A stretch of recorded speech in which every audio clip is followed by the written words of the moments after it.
Gas stove का Kock अगर leakage हो तो किस प्रकार चेंज करते हैं आप देख सकते हो। मैंने यहाँ पर कॉक नया लगा लिया है। बटन के नीचे जो आता है उसी को कॉक कहते हैं। तो आइए दोस्तों इसको रिपेयर करते हैं।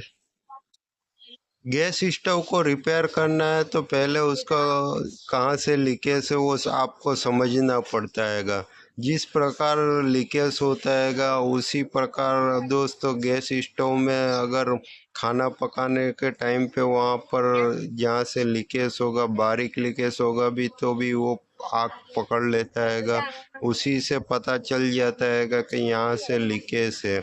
और कस्टमर हमको बता देता है आसानी कि इस जगह आग लगी थी। तो उसी जगह हमारे को चेक करने के लिए सबसे पहले चूल्हे को हमारे को उल्टा करना पड़ेगा। उल्टा करने के बाद उसके अंदर जो आग लगी है वहाँ पर काला बारीक जो जला हुआ हिस्सा रहता है वो काला हो जाता है। उसी से मालूम पड़ जाता है कि यहाँ से लीकेज हुआ है चूल्हा। और दोस्तों लीकेज बंद करने के लिए अब आपको उसको स्पेयर पार्ट हो जाए स्पेयर पार्ट को चेंज करोगे तो आसानी से आपका चूल्हा वो लीकेज का प्रॉब्लम वो सॉल्व हो जाता है। गैस स्टोव का जो पाइप होता है उसको भी चेक करना पड़ता है। पाइप कहीं से फटा हो या टूटा हो या सड़ा हुआ हो तो पाइप को चेंज कर दीजिए।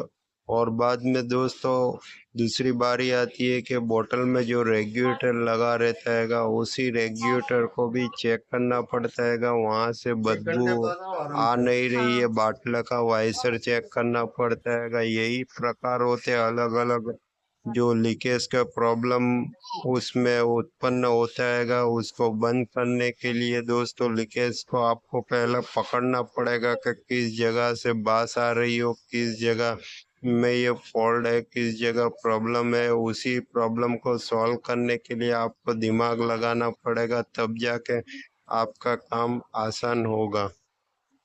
बड़े बड़े शहरों में क्या है कि चूहे का प्रॉब्लम रहता है। चूहा होता है वो पाइप को काट लेता है। और पाइप भी ओरिजिनल लगाए, डुप्लीकेट पाइप यूज़ ना करे ताकि चूहा काटे नहीं। ओरिजिनल जो पाइप होता है उसके अंदर ऐसा केमिकल आता है जिसकी बदबू से चूहा वो काट नहीं पाता है। इसीलिए दोस्तों आप पीवीसी और दूसरी जो बिना कंपनी की पाइप आते हैं वो यूज़ ना करें ताकि लीकेज का प्रॉब्लम आपको ना हो। इसीलिए दोस्तों ओरिजिनल और कंपनी का ब्रांड पाइप यूज़ करें।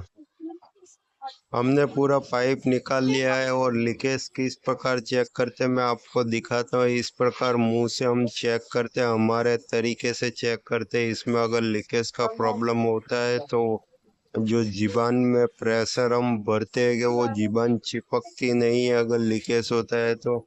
अगर लीकेज नहीं होगा तो जीबान चिपक जाएगी पूरी तरीके से। जो पीछे नोजल आता है नोजल से हम उसका प्रेशर चेक करते हैं। इस प्रकार दोस्तों सबका तरीका बनाने का अलग अलग होता है। हमारा भी तरीका कुछ इस प्रकार है, आप इस वीडियो के माध्यम से देख सकते हो। इस प्रेशर चूल्हे में 3 कॉक है। 3 कॉक में से एक ही कॉक लीकेज है। उस कॉक लीकेज है वो जंबो बर्नर का कॉक लीकेज है। उस जंबो बर्नर का कॉक को हम चेंज करने वाले हैं। 2 बर्नर और 3 बर्नर दोनों चूल्हे में अलग अलग कॉक लगते हैं। अगर आप कॉक लेने जाए तो आपको बताना पड़ेगा कि हमको 3 बर्नर चूल्हा जो होता है उसका कॉक चाहिए।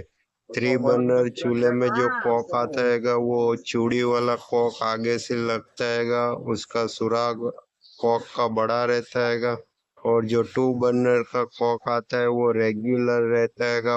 वो कॉक के अंदर आगे चूड़ी नहीं आती और उसमें सुराग जो कॉक का रहता है वो छोटा रहता है।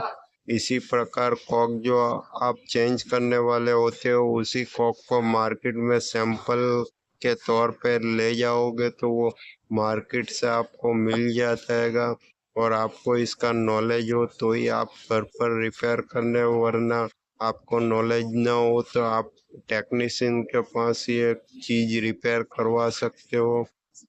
हम जो ये पाइप ओपन कर रहे हैं पहले इस पाइप को ओपन कर ले ताकि दूसरी जो पाइप अब बगल में है वो टच ना हो।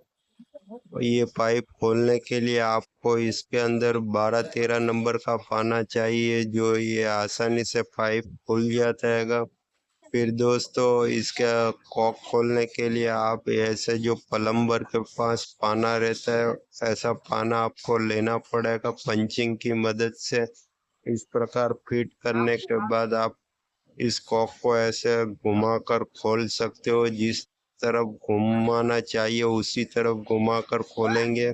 उल्टा खोलने पर ये जो कॉक होता है वो टूट जाएगा, इस बात का खास ध्यान रखें। हमने बारी बारी तीनों को चेक किया तो लीकेज के एक में प्रॉब्लम बता रहा है, दो तो सही है। फिर भी पाइप को हम पूरी तरीके से जांच किया है तो लीकेज का प्रॉब्लम पाइप में नहीं है, इस कॉक में था। अब नया कॉक लेते हैं। नया कॉक लेने के बाद इसके ऊपर जो टेफलॉन यूज़ करते हैं कि इस प्रकार कॉक में फिटिंग करना है ताकि अंदर अच्छी तरीके से फिटिंग हो और वहाँ से लीकेज का प्रॉब्लम ना हो। फिर इस पकड़ की मदद से हम घुमा के उसका चूड़ी उसकी पोजीशन पे फिटिंग करेंगे।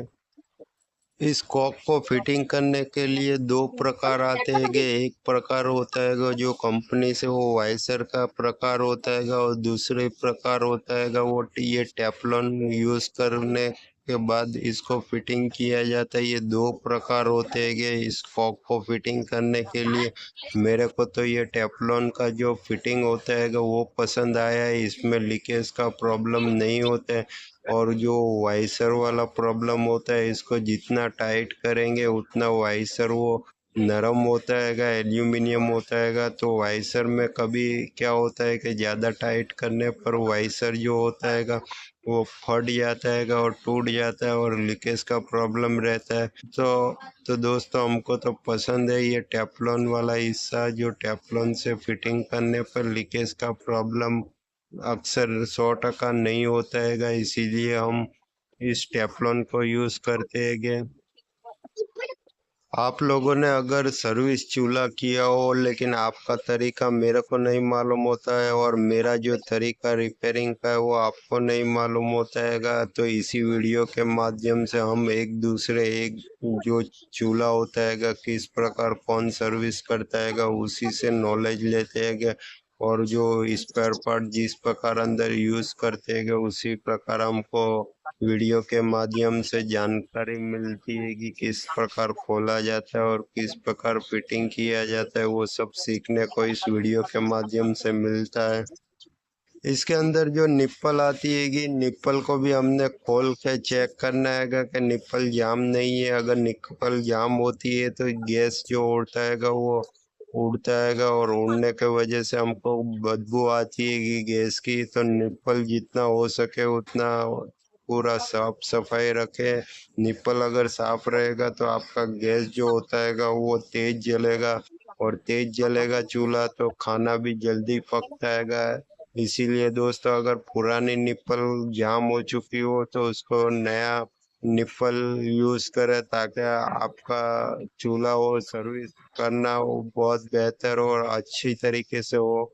गैस स्टोव में अगर आप जो यहाँ पर स्क्रू और पाइप फिटिंग करते हैं तो सबसे पहले लीकेज का प्रॉब्लम बार बार चेक करना जरूरी रहता है। अगर आपकी निप्पल लूज रहेगी तो भी लीकेज का प्रॉब्लम होता है। हम काफ़ी अच्छा काम करने के लिए बार बार उसी लीकेज को चेक करना जरूरी रहता है।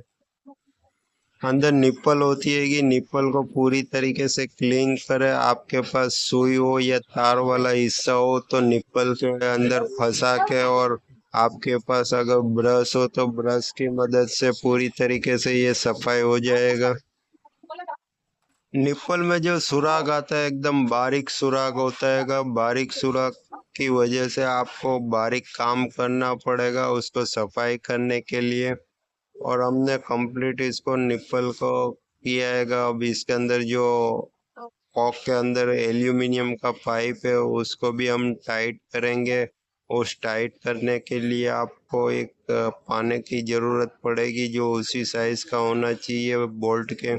इसको टाइट करने के बाद हम जो लीकेज का प्रॉब्लम यहाँ भी वो होता है, फिटिंग अगर लूज रहेगा तो ज़्यादा टाइट करें ताकि लीकेज का प्रॉब्लम ना हो। यहाँ पर हमने पूरी तरीके से टेस्टिंग कर लिया हैगा। अब इसको यहाँ से फिटिंग करेंगे। फिटिंग करने के लिए आपको जो सुराख होते हैं कि कॉक के, उस सुराख को मिलाना पड़ेगा। चलो तो दोस्तों, हमने नया कॉक यहाँ पर फिटिंग करके पूरा कंप्लीट चूल्हे को बना दिया, पाइप भी फिटिंग कर दिए। चलो तो दोस्तों, चूल्हे को ऑन करके देखते हैं कि